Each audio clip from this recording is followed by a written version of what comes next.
সম্প্রতি সরকারি হাজিরের সুবিধার্থে লাব্বাইক অ্যাপ চালু করা হয়েছে। অ্যাপে রেজিস্ট্রেশন করতে জেন্ডার অংশ রাখা হয়েছে আদার্স। এটা নিয়ে অনেকে সমালোচনা করেছেন। বিষয়টা কতটা গুরুতর মনে করেছেন? গুরুতর তো বটেই।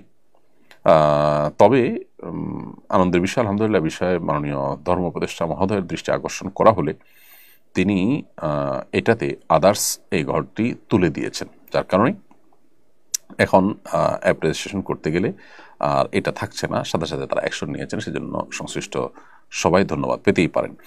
কিন্তু প্রসঙ্গত এটি আমাদের জেনে রাখা দরকার যে নারী, পুরুষ এবং আদার্স, এই আদার্স বলে এখানে সমকামীদেরকে ঢোকানোর একটা অপচেষ্টা, ট্রান্সজেন্ডারদেরকে ঢোকানোর একটা অপচেষ্টা চলছে।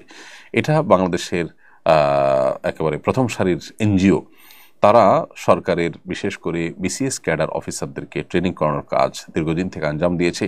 তাদের প্রশিক্ষণ যে সমস্ত বিসিএস ক্যাডার অফিসাররা পেয়েছেন, তারা সবাই মূলত এই বিষাক্ত, জেনে হোক না জেনে হোক, বুঝে হোক না বুঝে হোক, তারা আমাদের সমাজে এইভাবে দিন দিন সেটাকে সমকামী বান্ধব তারা করছেন এবং মানুষের যে পরিচয়, সেখানে ব্যাপক পরিবর্তন আনার একটা নীল নকশার অংশ এটি। যার কারণে সব মিনিস্ট্রিতেই, সব ফরমে আমরা দেখতে পাচ্ছি জিনিসটা ব্যাপকভাবে ঢুকে গেছে। এরপর